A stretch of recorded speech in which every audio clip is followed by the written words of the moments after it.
the science of astrology. Before we go on to the next phase of developing your safe place in more intricacy and detail, I just want to elevate you into a higher state of consciousness so that you can more readily grasp the concepts of your safe place and the inner subjective dimensions with greater facility. Consciousness and awareness are identical terms, so the way to expand your consciousness is to expand your awareness. The most efficient way of expanding your awareness and hence your consciousness is through knowledge.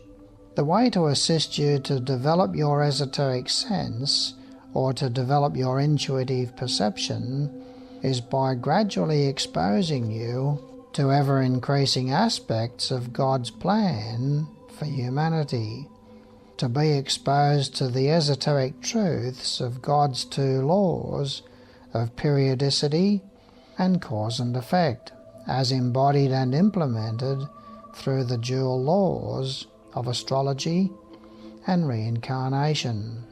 This is a certain way of expanding your consciousness. After casting and interpreting 20,000 horoscopes for clients worldwide and receiving the feedback from them on the accuracy of the readings, I regard that as 100% proof of astrology. Similarly, I regard reincarnation as 100% truth as well, but to assist you in arriving at a similar conclusion in your own consciousness, I'll provide you with the requisite knowledge on these two divine laws of nature. This will not be an exhaustive look at this complex science, just enough to share with you some of its complexities that convinced me 35 years ago that it was worthy of investigation. I remember as a child of about 10 years of age, I used to enjoy going into our family backyard of a night time, especially on a moonless night. I would lie on my back on a blanket and marvel at the number of stars in the heavens. I would wonder about the complexity and unfathomable depth of space. So when my wife dumped a book on astrology in my lap at 30 years of age, it perhaps rekindled that childhood memory. When I read about my sign Scorpio, I could see that there was some congruity there with my own nature. I read my wife's sign of Cancer, and it seemed to also be quite a valid description of her personality.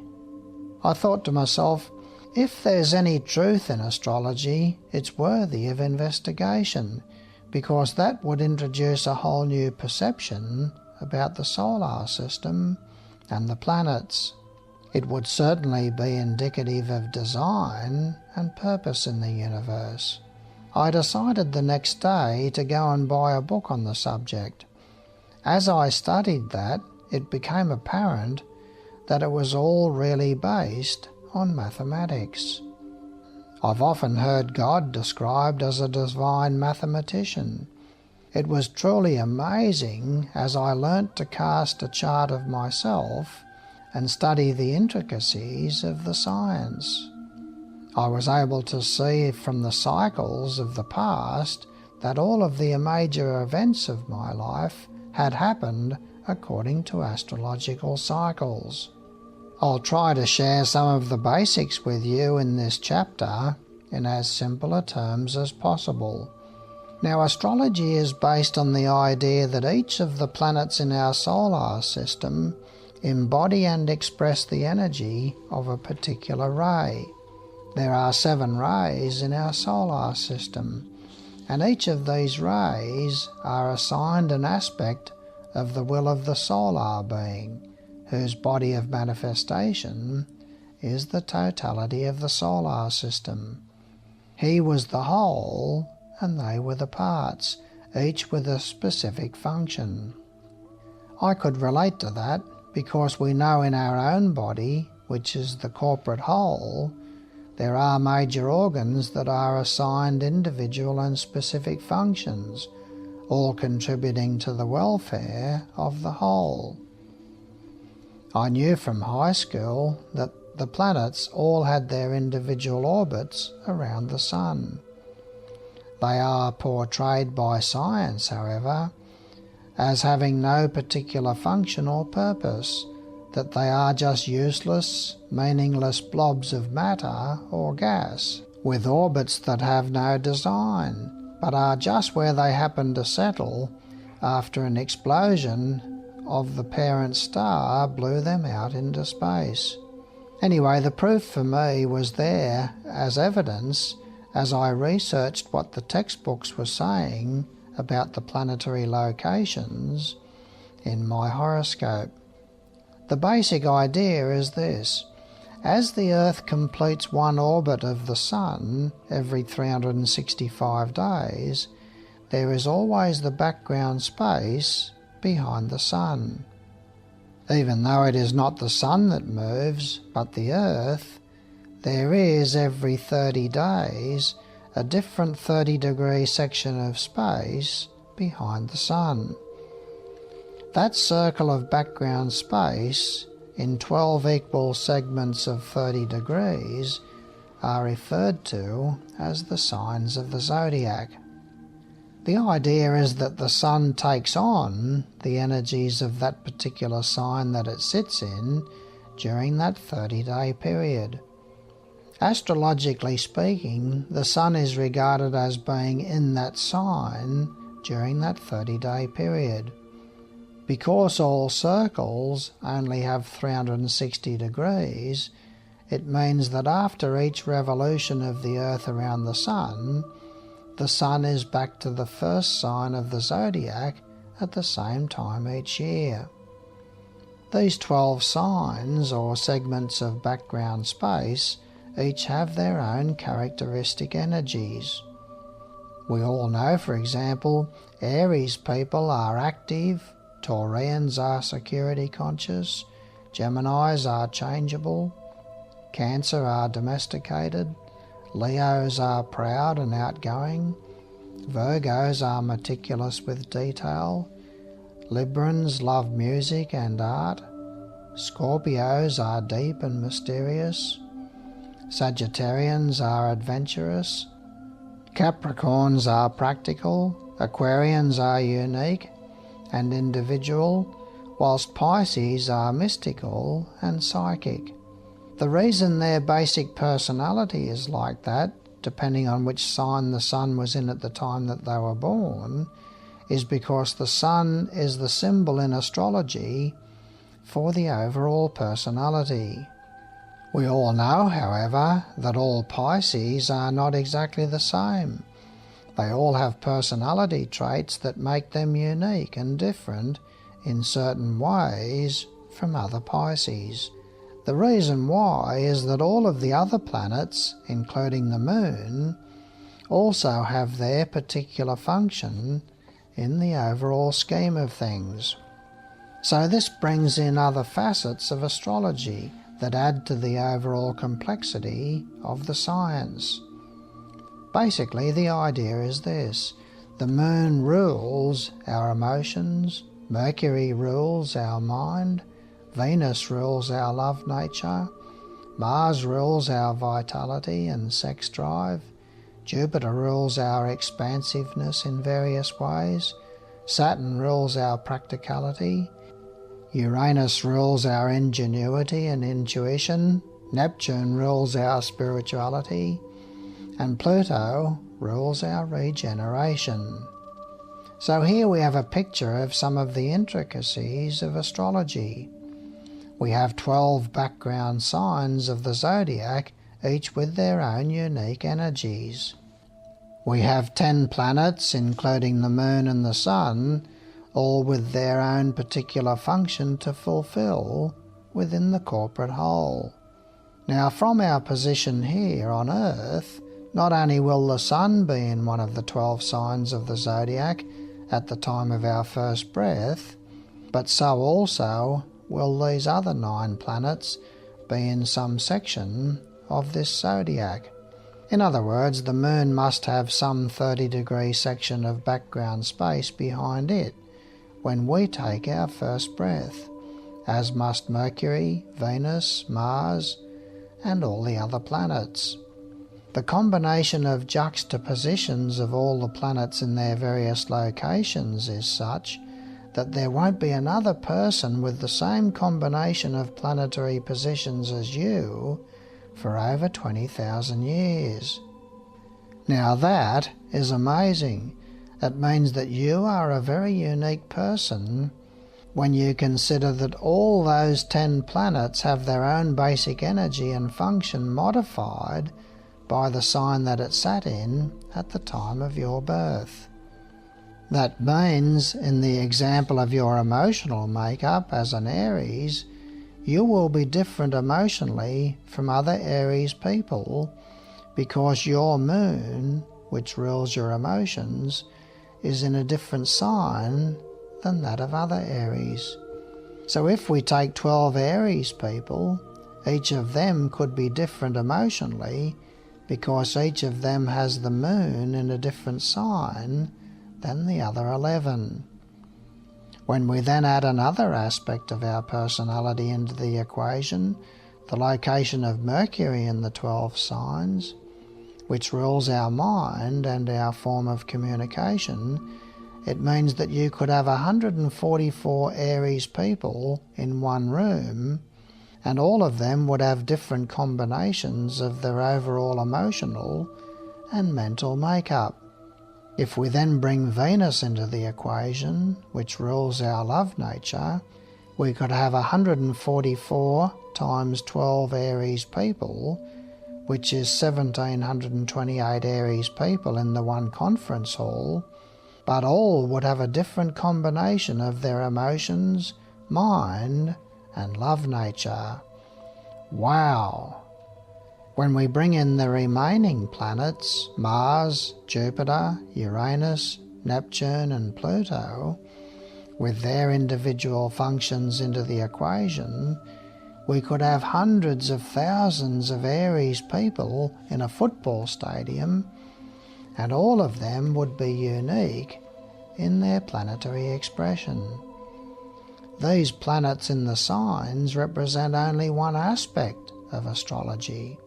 There are other facets of the science that add to the overall complexity. For example, these planetary energies represent the life energies that are seeking expression through each individual via their chakras or centers. These energies will find expression as thought forms through the person's 7 centers, as events and conditions in their life. The facet of astrology that deals with these events and conditions in our life are called the houses of the horoscope. I'll deal with these a little more comprehensively shortly. What I'm endeavouring to achieve here with this chapter and the next chapter on reincarnation is to elevate and expand your consciousness and awareness to get a glimpse of the larger picture here. We heard Christ speak 2,000 years ago to us as the Earth's humanity of that era about the fact that we are born in the image of God. In that era, we were not advanced enough mentally as a human race for him to elaborate on that statement in any significant depth. What he was alluding to, however, is an axiom in the universe that, as above, so below. That's what the science of astrology deals with. It deals with the law of correspondences or similarities. It's reminiscent of the fact that each life expression in the universe is a life within a larger whole, and that the part is made in the likeness of the whole. So when we delve into astrology, we are delving into this world of correspondences.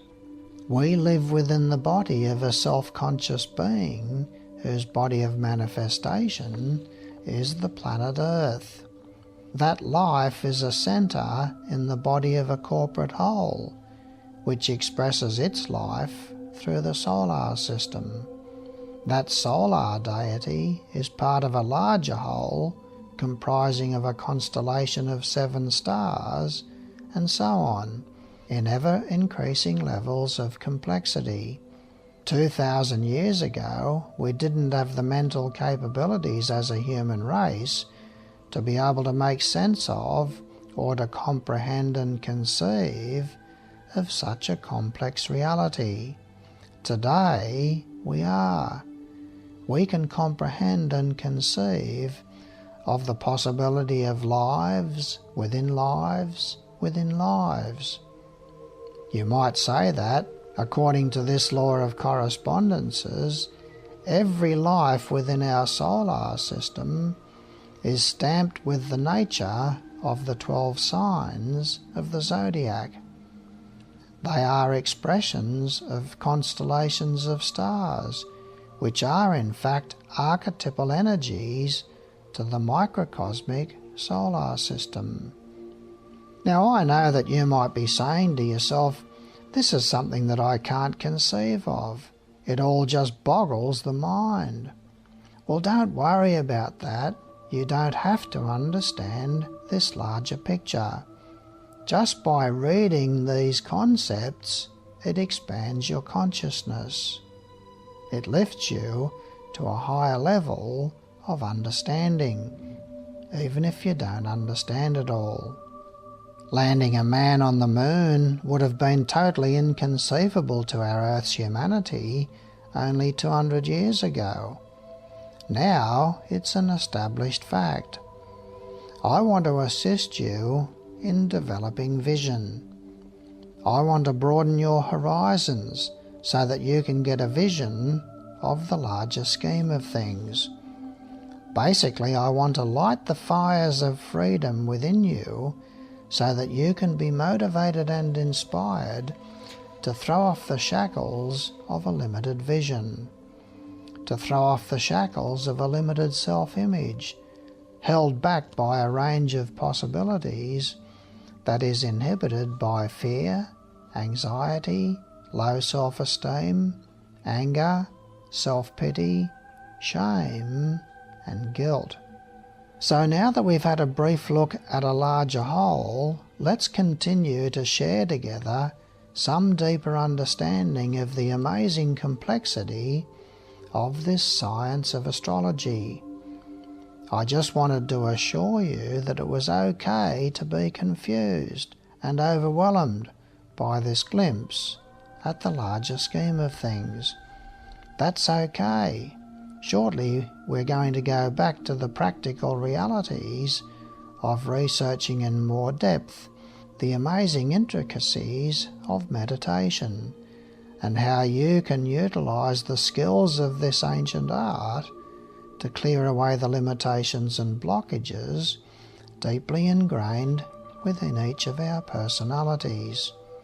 We've had a brief glimpse of the science of astrology and some of the complexities that it entails. We've seen together how we live within a corporate whole that is our solar system, that this solar system is encircled by, or more accurately confined within, a larger whole that represents its ring-pass knot. This circle are the 12 signs of the Zodiac. Each of these signs contains archetypal energies designed to stamp every life within the solar system with the will and purpose of the larger whole. Initiating energies of Aries, gathering and conserving energies of Taurus, communication energies of Gemini, domesticating energies of Cancer, creating the family. We have the socializing energies of Leo, and so forth through the other signs.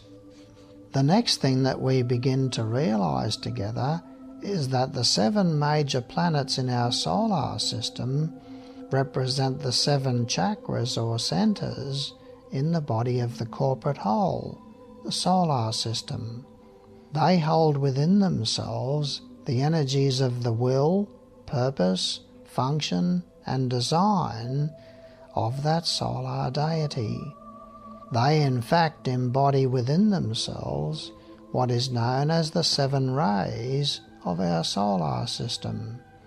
These rays express the will and purpose of the solar deity. They represent laws that he has put in place to implement his will, intention, and design through all echelons of life within his corporate whole. We have no understanding of how these energies impact upon conscious life within these 7 major planets, of which our Earth is not one. The reason that we have no knowledge of the functionality of life in these other planets is because we don't have the mental capabilities to comprehend such complexity, just as a 5-year-old child does not have the mental capabilities to understand calculus and mathematical equations. We do have an understanding, however, of how these ray energies impact upon life here on Earth. I won't go into any detail in this book because of its introductory nature, because that is adequately covered in the 24 CDs of my online intensives. What I will do here, however, is to give you an idea of how these planets function in our day-to-day lives through the houses of the horoscope. We've had a glimpse of the energies of the 12 signs and the basic impulse that is behind each of these signs. We've also seen how the planets themselves contain basic life energies, and that these are modified by the sign that they were in at the time of our birth. So we've had a look at the life energies originating from the 12 signs and how they modify the life energies of the 10 planets, including the Sun and the Moon. Now we want to look at the way that these variety of life energies function in our lives here on Earth, in the everyday affairs of our lives. This field of play, that is the theatre of operation for the expression of events and conditions in our life, are called the 12 houses of the horoscope. You might say, therefore, that all thought forms created by us, as these life energies of the planets course through our 7 centres, find expression through these 12 houses of the horoscope. These thought forms, you will recall, are all the expression of our attitudes, beliefs, thoughts, feelings, decisions, and choices. They are activated and brought into expression as an event in our life by our desire, imagination, and expectancy. Now this would be an ideal place for me to introduce you to quantum physics. Through this amazing science, we have gained a conceptual understanding about the range of probabilities that are potentialities. It also helps us to conceptualize how these potentialities are brought into actualities by our power of conscious or subconscious choice. I don't intend to cover this science here, though, in this book, because I've covered it comprehensively in my online intensives. I want to mainly use this book as a vehicle to allow me to share some basic truths with you, which can then be pursued by you more vigorously through my online intensives. Here in this book, I want to stick to the basics of our constitution, vehicles of expression, the field of play, and the blockages and obstacles that can be cleared away, allowing us a fuller expression of our life purpose. They represent the field of play for the expression of our thought forms as events and conditions in our lives. So how is it that these 12 houses can be conceptualized in our minds? Which stroke of genius by our planetary deity allows us to bring the complexities of his intent, purpose and design into expression as events and conditions in our life? All designed, mind you, to implement his will in the mundane everyday affairs of our human society. My intent and purpose in this and the next chapter is to elevate you into a higher level of consciousness in preparation for learning the techniques of constructing your safe place, so that it holds within it all the tools necessary to clean out the obstructing thought forms that have held you prisoner for centuries. In line with that objective, I seek to remind you that the events in your life do not occur only within the space-time rule set of our physical reality. They mainly happen within your consciousness. In this respect, all of the planetary energies of the 7 rays of our solar system, embodied within the 7 major planets, are designed to work with the consciousness aspect of humanity.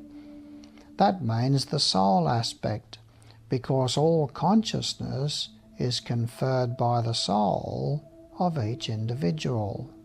This soul has the objective of leading humanity into graded expansions of consciousness. That has been the entire history of the human race on Earth. As the one humanity, the story of our evolution is actually the story of our initiation into ever-expanding states of awareness. Firstly, this was family, then tribal, then national, then global. We are now ready to take our next step forward into cosmic consciousness. This deals with the science of initiation. That's what initiation is, graded expansions of consciousness. It's a very exciting time to be alive. We are in the process here upon Earth of elevating our planet to the status of a spiritual planet, where 2/3 of our humanity will have taken the first major initiation, which is the 3rd initiation.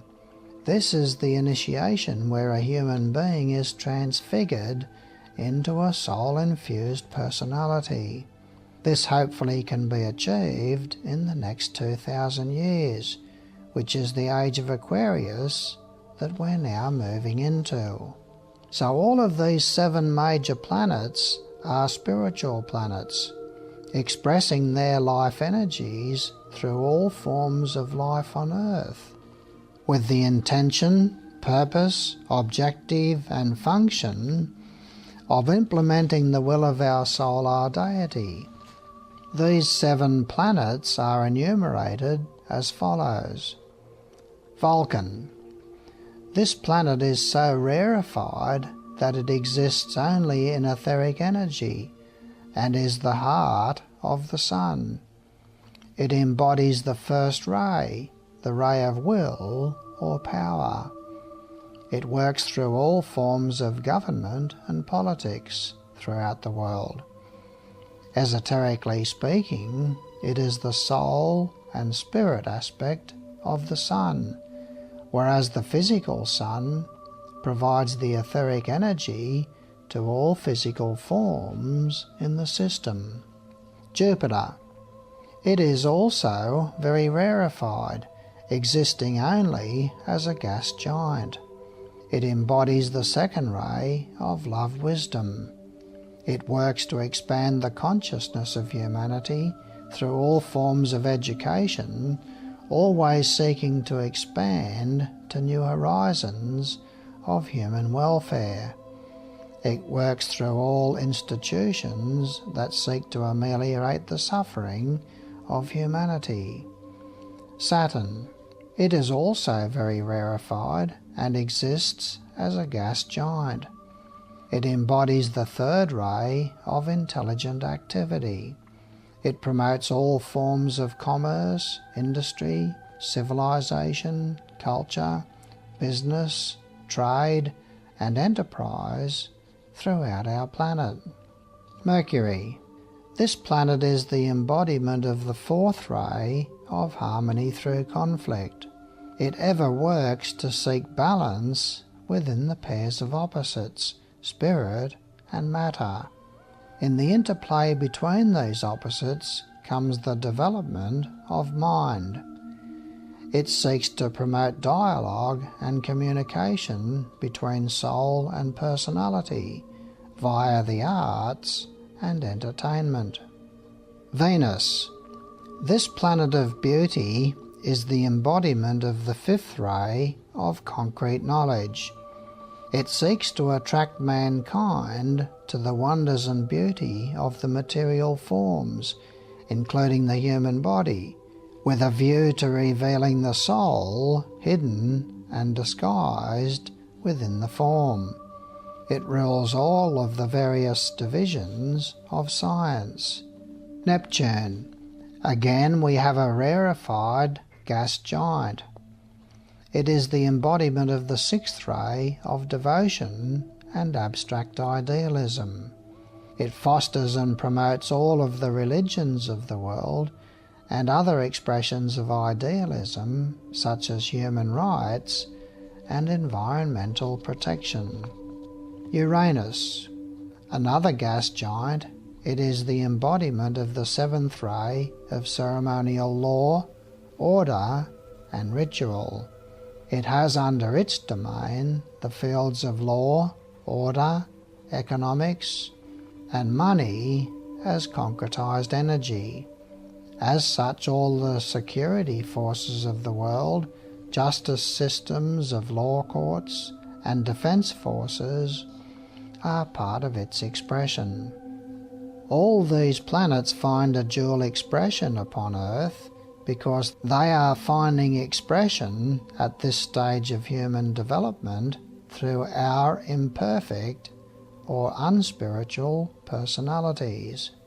Therefore, you will find that the higher ideals that they will eventually establish on Earth are many times slow and laborious in manifestation.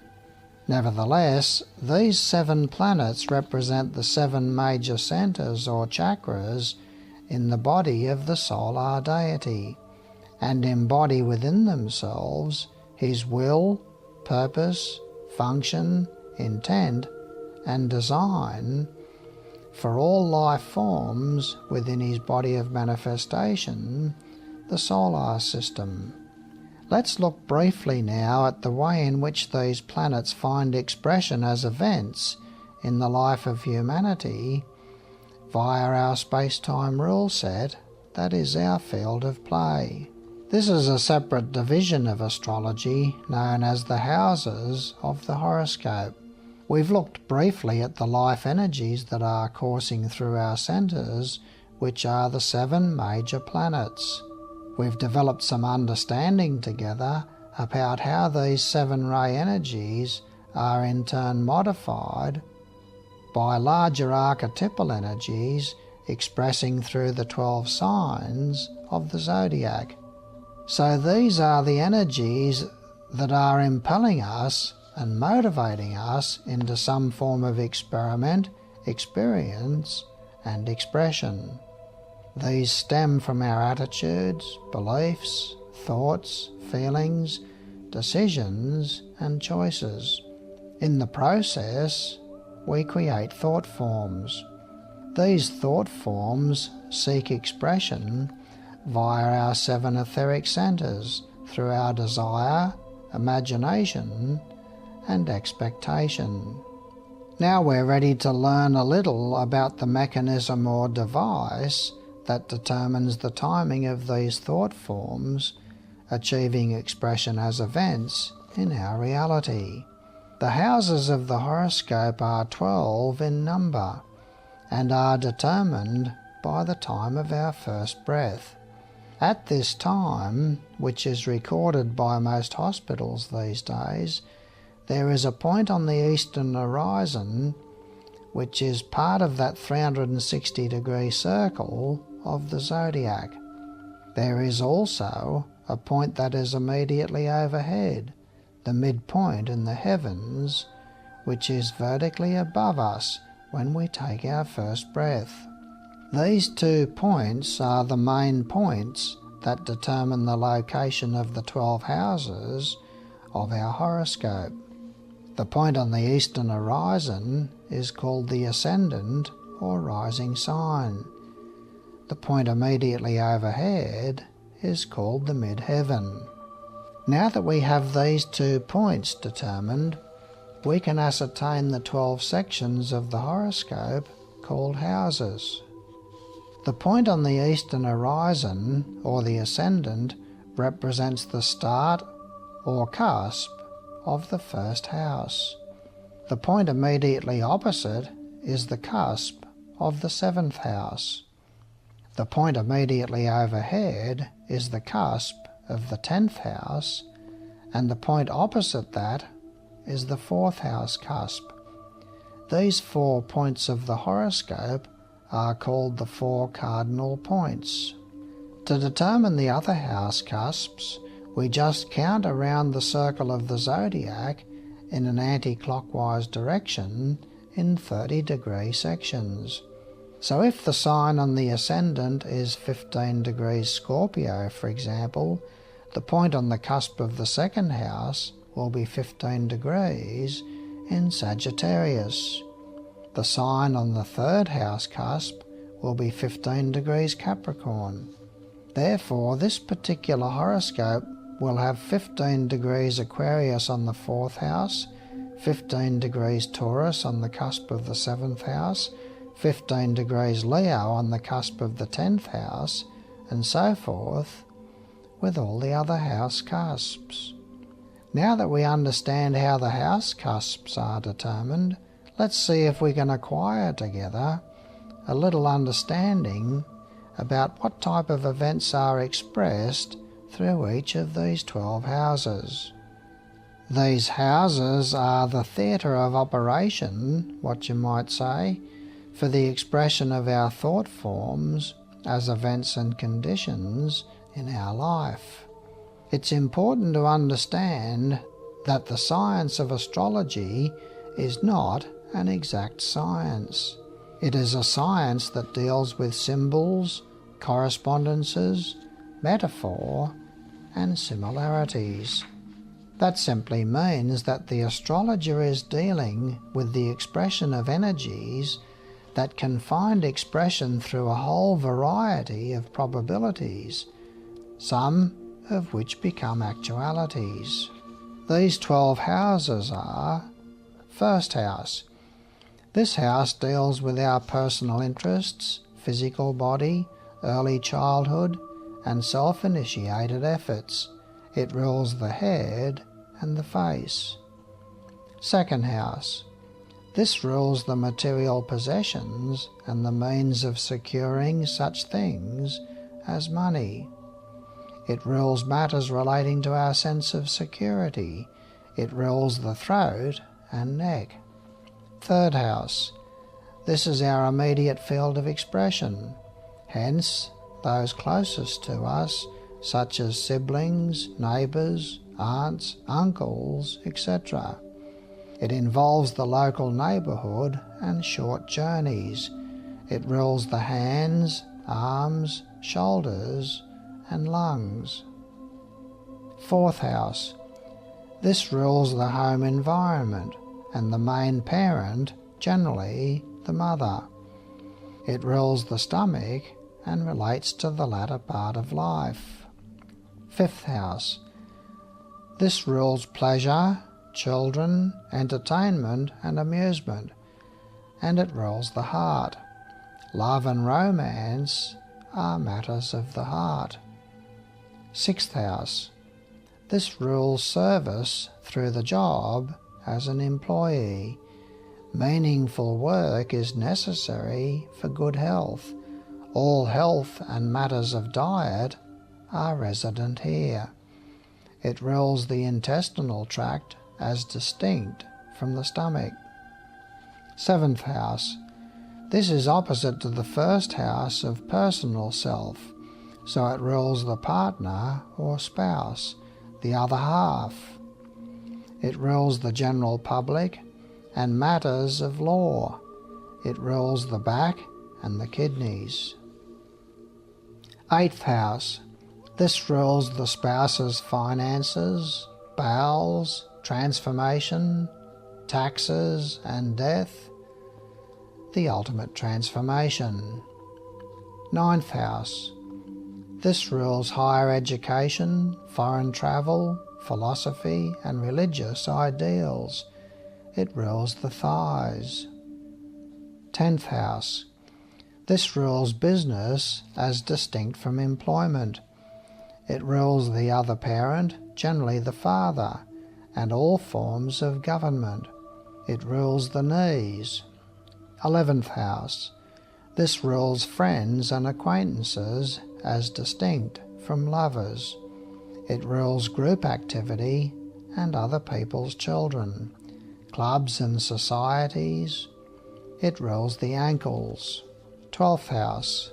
It rules the feet, all institutions such as hospitals, asylums and prisons, etc. All forms of restriction and confinement, hence it rules sorrow and limitation. This is only a cursory look at these important parts of the horoscope, but what I want to achieve here is to give you a glimpse of this majestic science in order to give you a look at the larger scheme of things. It will have the effect of raising your consciousness so that you begin to perceive life from a spiritual point of view. You can begin to see that this whole field of play, that is our space-time rule set, is simply a classroom of life. The distribution of the planets at the time of our first breath is not a chance occurrence. It is meticulously planned out by you and your higher self before you take your first breath. In other words, all the planets will be in the precise locations in the zodiac to afford you the precise type of energies that you wanted to experience. So let's have a brief overview now before we move on to the next chapter, so you can gain a brief understanding and perception of what planning out each life entails before you as a soul enter into the body at the time of your first breath. The planets are all moving around the Sun in their own individual orbits. Each of them are at different distances from the Sun. That means that the planets from Mars outward, including Jupiter, Saturn, Uranus, Neptune and Pluto, are all taking longer to orbit around the Sun and hence go through the 360 degrees of the background space that represent the 12 signs of the zodiac. The Earth and all the inner planets, Venus and Mercury, take 365 days from Earth's perspective to go through all 12 signs. Mars, however, takes about 18 months, Jupiter 12 years, Saturn 28 years, Uranus 84 years, with both Neptune and Pluto taking over 100 years. They must all be in a particular degree of a particular sign, however, as you take your first breath. The astrologer can determine the exact location by sign and degree of all of the planets at the time that you took your first breath. This is done by consulting a book called an ephemeris. By knowing your time and date of birth, therefore, the astrologer can ascertain all the exact locations of the 10 planets, including the Moon and the Sun. Once we have these planetary locations, we're ready to calculate the ascendant or rising sign, and hence the framework of reference that is your field of play for this particular lifetime. Once the ascendant and house cusps are determined, we then have a framework or grid representing the 12 signs of the zodiac in reference to your field of play. We now have the knowledge of the zodiacal energies that will impact upon your life events. To give you an example of how these energies impact upon the events of our life, we'll take our example ascendant of 15 degrees Scorpio and look at which sign is on the cusp of each house and how those energies will impact upon that person's life. Scorpio on the ascendant will mean that the person will have a nuggety type of body, perhaps with golden hair. Their basic temperament will be fixed and introspective. They will have Sagittarius on the second house cusp, making them very goal-oriented in earning money. Capricorn on the cusp of their third house will make them very considerate and reserved in their communications. Aquarius on the fourth house cusp will see their home environment being very futuristic, perhaps in a shared accommodation with other families, like a commune, for example. With going through all the other house cusps, you get the idea here that the individual's life conditions are impacted by the sign on the cusp of each house. We therefore have 12 signs and 12 houses. That means that there are 144 ways that the 12 signs can have impact upon the overall conditions of our life. Once we have this framework before us of the house cusps and the general backdrop that represents the stage setting for our new lifetime that we're about to enter into, we then are able to look at the life energies that we are going to add to the equation. These life energies are expressed by the solar deity through his 7 major or spiritual planets, to implement his will, intention, objective, purpose, function and design through all life forms within the solar system. In addition to these 7 planets, which include Vulcan, the higher octave of the Sun, we have the physical Sun, which is its lower octave. This is an additional outlet for the second ray, just as the Moon is an additional outlet for the 4th ray.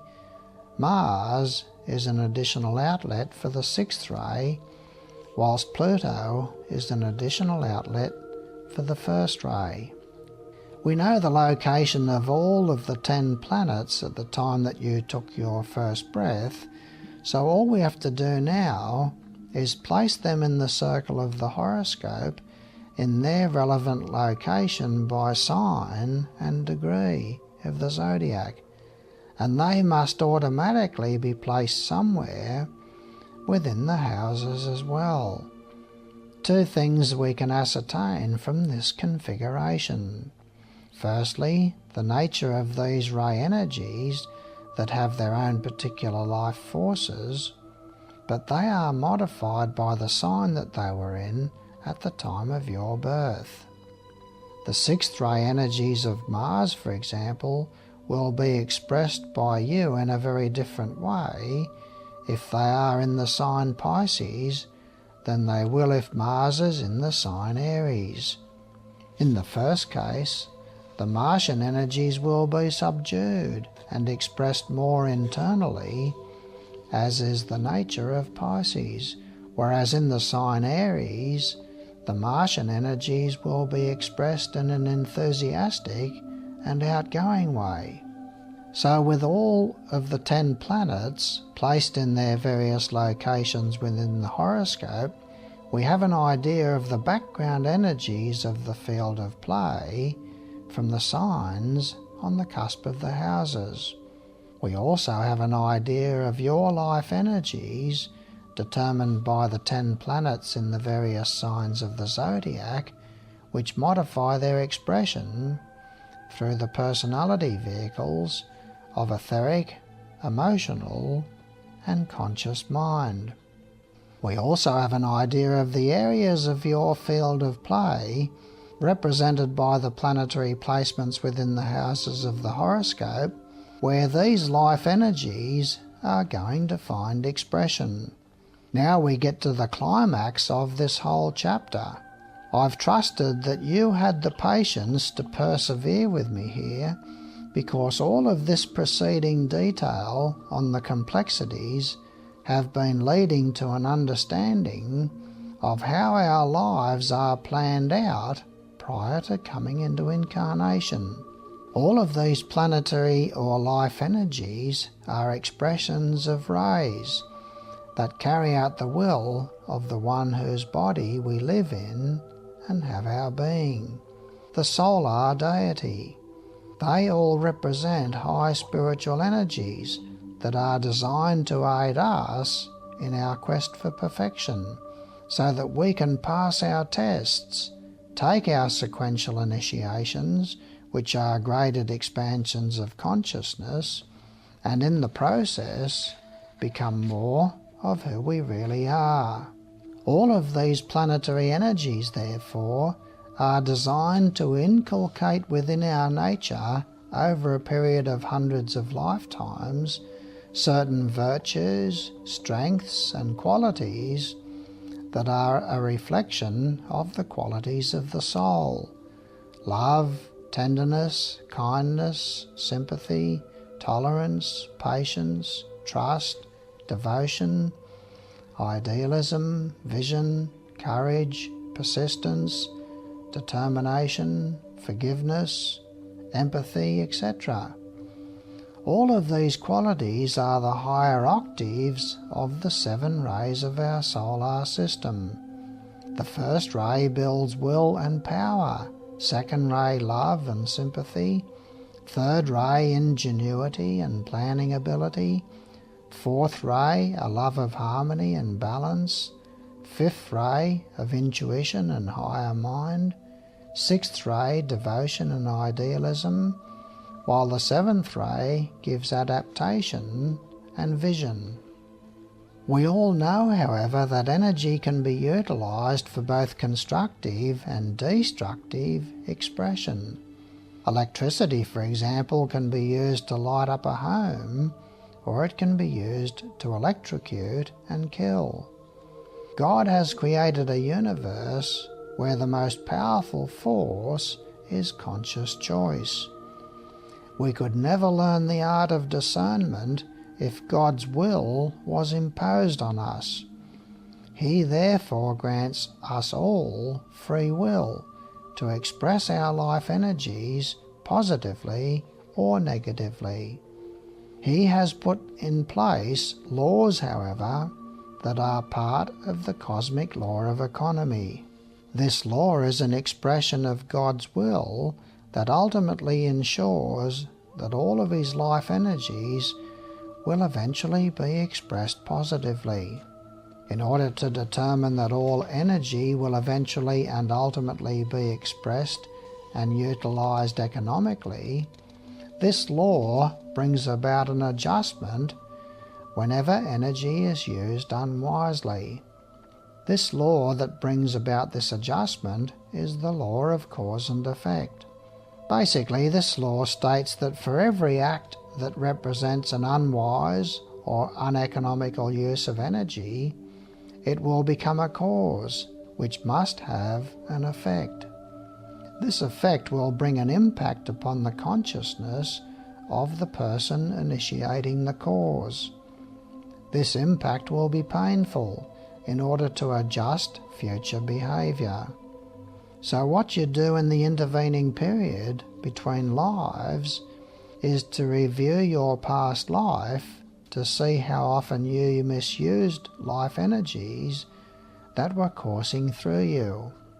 You then decide on how you are going to use the next life to adjust your behavior, and which areas of your life are going to be the field of play in that future life to bring about that adjustment. Each of the planets are there to implement the qualities of the soul. When you have successfully developed the qualities of a planet within yourself as faculty, then that planet in your horoscope will reflect that harmony in its relationship in the zodiac with all the other planets. These relationships between the planets are determined by degrees of separation between them. These degrees of separation are called aspects. For example, if two planets are in a relationship of 90 or 180 degrees apart from each other, that represents a discordant or inharmonious aspect. Whereas if they are separated by 60 or 120 degrees, they are harmonious aspects. So let's say, for example, that you have used the energies of Mars negatively as aggression or violence in the life just lived, then in your next life you will plan to come into incarnation when the energies of Mars are discordant in relation to the other planets. If, however, you have developed the soul qualities of Mars positively in your past life, as courage and enthusiasm, for example, then that is a quality already developed as faculty within yourself. So you will plan out your next life so that you are born when Mars has harmonious and positive aspects with other planets. This is just a brief example of the way that our behaviour is adjusted gradually from lifetime to lifetime, so that each life we have an emphasis upon one of our defects, with the idea in making adjustments in the upcoming life. If you want to know where you stand in terms of the evolutionary ladder and the qualities that you have developed, you only have to look at your horoscope chart to see how many positive aspects that you have between the planets. 60 degrees is called a sextile, and 120 degrees is called a trine. If you have plenty of these, you are doing well. If you have plenty of squares, 90 degrees, and oppositions, 180 degrees, it means that you have work to do. This has not been an easy subject to share with you. I could no doubt write a complete book just on this topic alone. Astrology is a very complex science, and I have really only presented a very simple but limited picture here within this chapter. There are many other facets and intricacies that time does not allow for us to touch upon, even in a cursory form. What we have achieved here together, however, through the agency of this chapter, is to give you a glimpse of the cosmic scheme of things. We have learnt together that there is a larger whole through which our Earth plays its part. Earth's humanity has an integral part to play in the overall plans of our solar deity. We have learned that highly developed, self-conscious entities are expressing their consciousness through the 7 major planets of our solar system.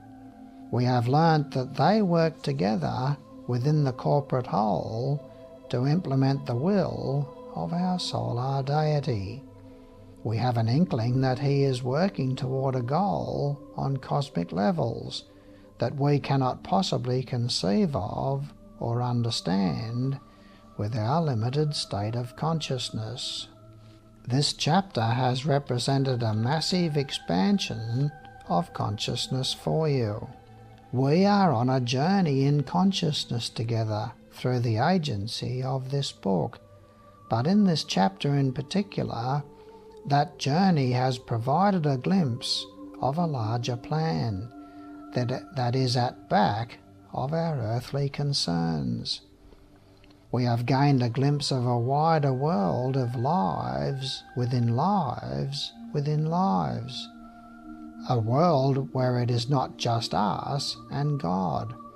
We have been somewhat unseated from our central throne of importance and been elevated to a realization that our level of consciousness is just the basic or first level of self-consciousness. We have been living under a false sense of self-importance with the aid of our scientific community, searching the galaxy for any sign of life. We fail to realize that our 3 dimensions of space and 1 dimension of time was really only the kindergarten of the universe, like a baby in a cradle, absorbed with the wonder of our toes and fingers, with no conception of the wider world of nations out there. It reminds me of a story about the gods asking each other questions. Where can we hide the keys to the higher worlds so mankind doesn't find them prematurely? One god suggested to hide them on the highest mountaintop. Another suggested the deepest ocean. They all agreed, however, that man would eventually find them there. I know, one god said, we'll hide them inside of man. They'll never think to look there. And that is indeed where those secrets have been hidden ever since. It's important to walk away from this chapter with an understanding that science has been searching for life in the lowest subplane of matter. They've been searching in the physical, liquid, and gaseous subplanes, where they have discovered atoms and they have discovered light and subatomic particles within the etheric realm. This is the space-time rule set, which is the stage of life to experience our events in time. It is imperative to begin to realize, however, that this physical and etheric dimension of ours is only the effect of an inner cause, which is the emotional world.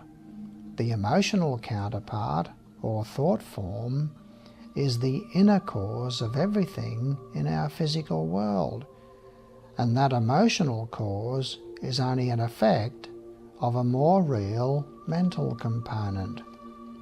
Now we think of the planets of our solar system, each radiating their ray influence from their various orbits in space, like some beam of energy traversing the distance through space and entering into our 3-dimensional reality.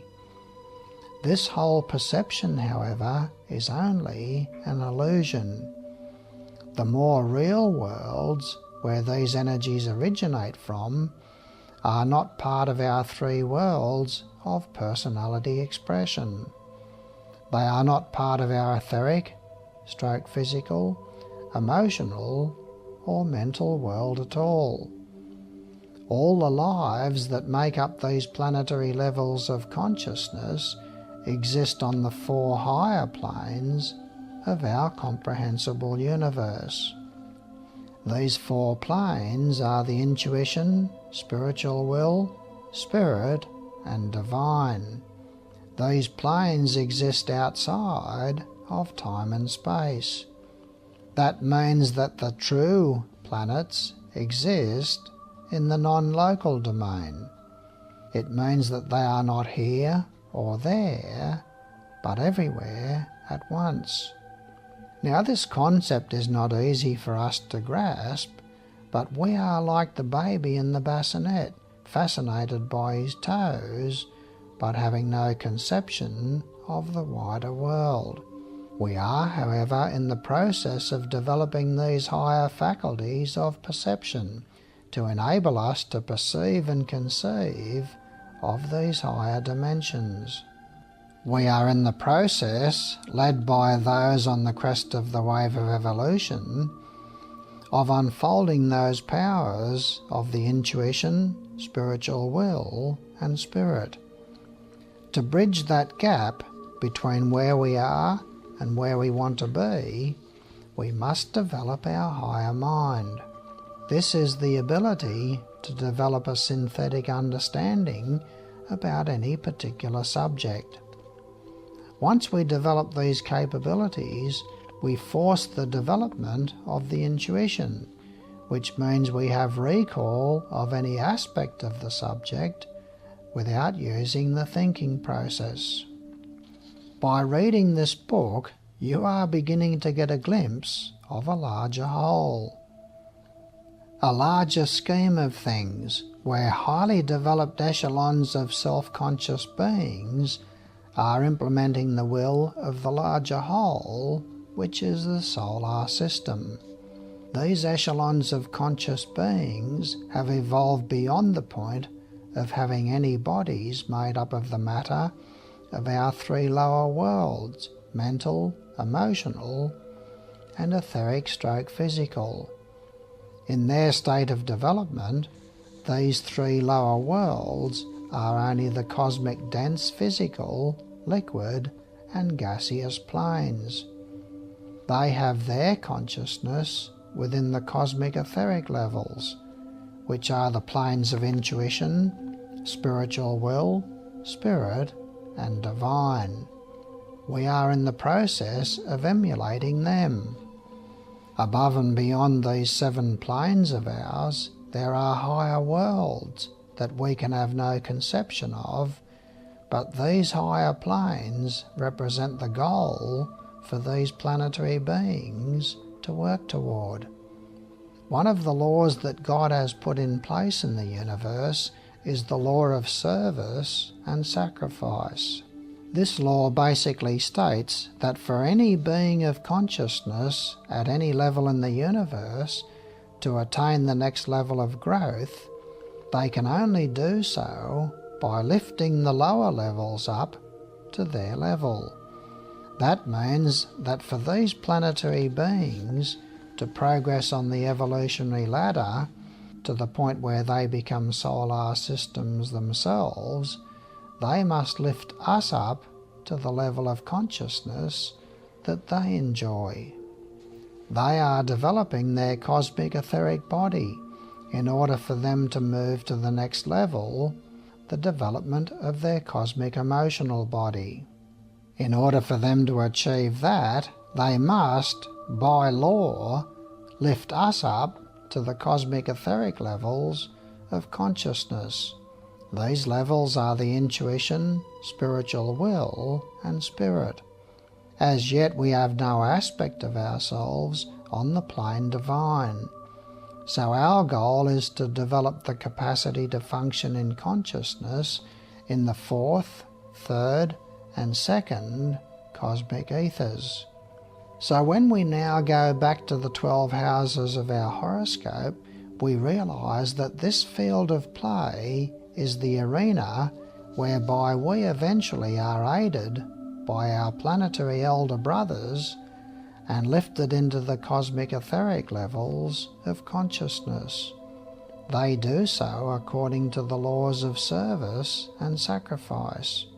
Through the impacts upon our consciousness from painful events and conditions of frustration, anxiety, stress, tension, anger, shame, self-pity, struggle, fear, and hardship, we eventually dig deep inside ourselves to find the keys to knowledge leading to understanding. This is an understanding that our level of consciousness is only the first level of self-consciousness, that beyond this there are an infinite number of echelons of higher consciousness.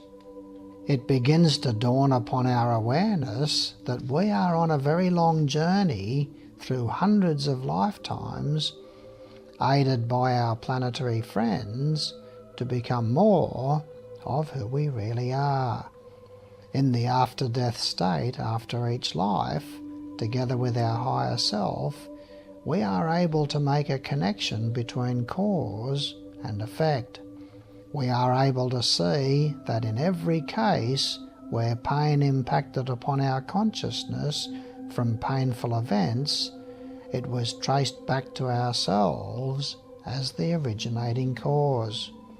With the aid of our higher self, we are able to plan out our next life, and gradually over a long period of time, we are developing the faculties of the soul. These are the higher mind, intuition, and spiritual will. We gradually come to the realization that we are the creator of all the events and conditions of our life. We are gradually learning to free ourselves from our limiting attitudes and beliefs. We are learning to create thoughts and feelings that have a higher vibrational frequency, more in the nature of love, tenderness, kindness, forgiveness, sympathy, tolerance, patience, persistence, courage, caring, sharing, etc. In this way, the 12 houses of our horoscope are perceived as a field of opportunity rather than a field of pain. Let's join hands together as we progress further on this journey in consciousness. Let's bend every effort of the will to become more of who we really are. Let's gradually change all our squares and oppositions into sextiles and trines on this eternal journey of discovery of who we really are.